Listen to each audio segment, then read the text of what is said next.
Ever since my sister Ashley moved here, everything started to fall apart. At first, they were just invisible cracks, little things that I chose to ignore, justifying in my head as coincidences, as an exaggeration on my part. I never imagined that simple gesture of reaching out to someone in my own family would become the breaking point of my life.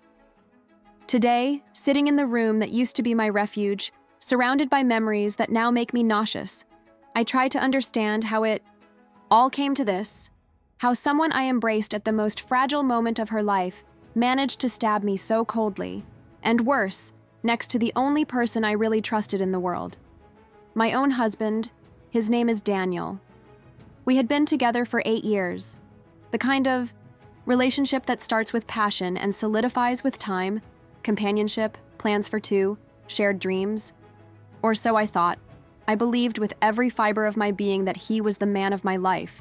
We had our ups and downs, of course. Who doesn't? But there was a solid foundation there, at least on my part. I gave myself completely, and that's exactly what made it so devastating.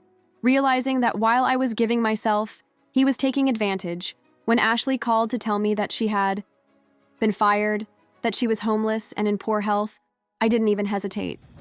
She lived in another state and had always had a more troubled life than mine.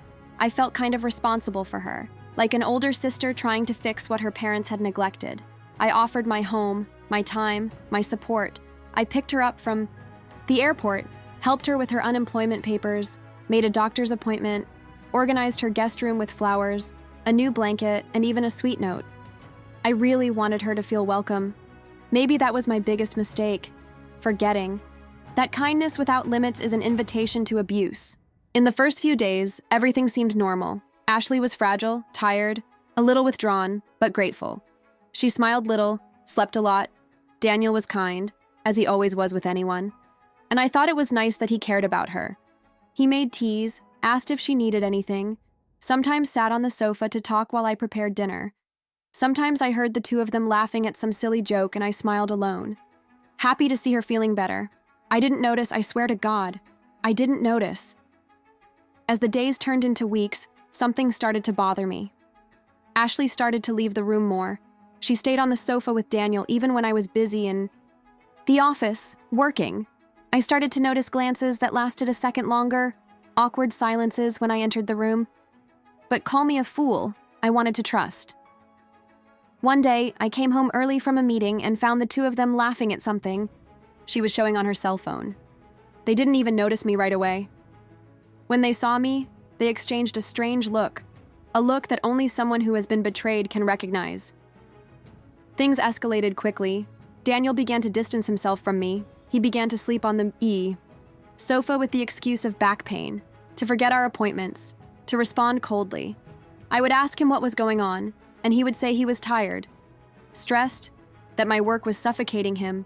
I blamed myself. I thought it was my fault, that I had let the relationship fall into a routine, that perhaps I was really being an absent wife. I tried to make up for it. I made romantic dinners, bought new clothes, tried to talk, but he was always busy, always out of his mind. And by then, Ashley had made it clear that she was there to stay. She left clothes in the laundry as if they were her own. She used my creams. She even went through my books as if they were her own bookshelves. The invasion was silent, gradual, and absolutely devastating. The final blow came on a gray Sunday. I was making coffee when the two of them sat down in front of me in the living room. Ashley was holding a piece of paper, and Daniel wasn't looking. Me in the eye, she was the one who spoke, her voice too calm for the size of the bomb she was about to drop. She said she was pregnant, that the father was Daniel, and that the two of them had decided to be together, that the love between them was inevitable, something that just happened, that I needed to understand, and that I should leave the house. She used these words, "You should leave." At first, I thought I had heard wrong. I stayed silent for a few seconds, waiting for someone to say that it was a bad joke, that it was a prank, but no one said anything. They looked at me as if I was the problem, as if I was the intruder. I stood up slowly. The ground seemed to melt under my feet. I felt anger, but an anger so cold that it scared me. I didn't shout. I didn't cry, I just said, in the firmest voice I could find inside me, that this house was mine, that nothing there was theirs, that the two of them would be the ones to leave. Ashley's expression was a spectacle in itself.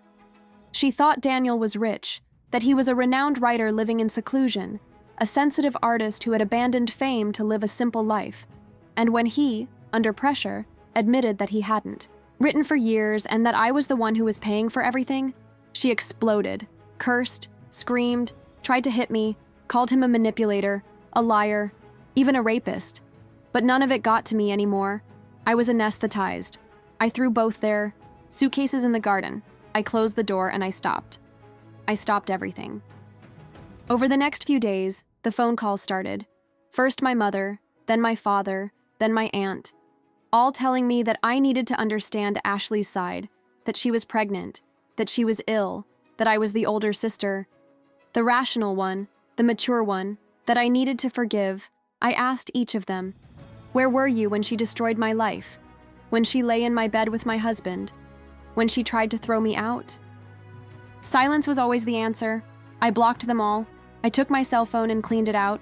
Social networks, contacts, emails. I changed passwords. I changed the lock. I spent sleepless nights, listening to my heartbeat in the dark. Sometimes, I cried myself to sleep. Other times I stared at the ceiling, repeating to myself, "You're strong, you'll get through this." And I did, one day at a time. I started going out more. I met new people. I reconnected with old friends. I focused on work, on therapy, on myself. Months later, the truth finally came out. Ashley was never pregnant. It was all a lie, a grotesque act to keep Daniel around. He found out and told everyone.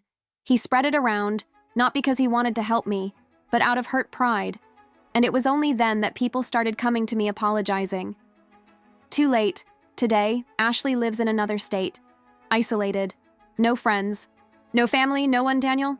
He's moved back in with his parents. The last I heard was from a fake profile he created to sell poems online. Pathetic. And my parents are now trying to get back together. They say they miss me, that they're sorry, that they didn't know anything. But forgiveness doesn't come easy, and maybe it won't come at all. I move on alone, but in peace, with my space, my routine, my freedom. I've learned that sometimes the worst betrayal doesn't come from strangers. It comes from the one you love the most. And that surviving it changes everything. It makes you stronger, more selective, colder, but also freer. Today, I'm a woman who doesn't bend, who doesn't accept less than she deserves, and who doesn't hesitate to close the door, even if on the other side there's someone with the same blood as yours, because at the end of the day, it's better to be alone than badly accompanied.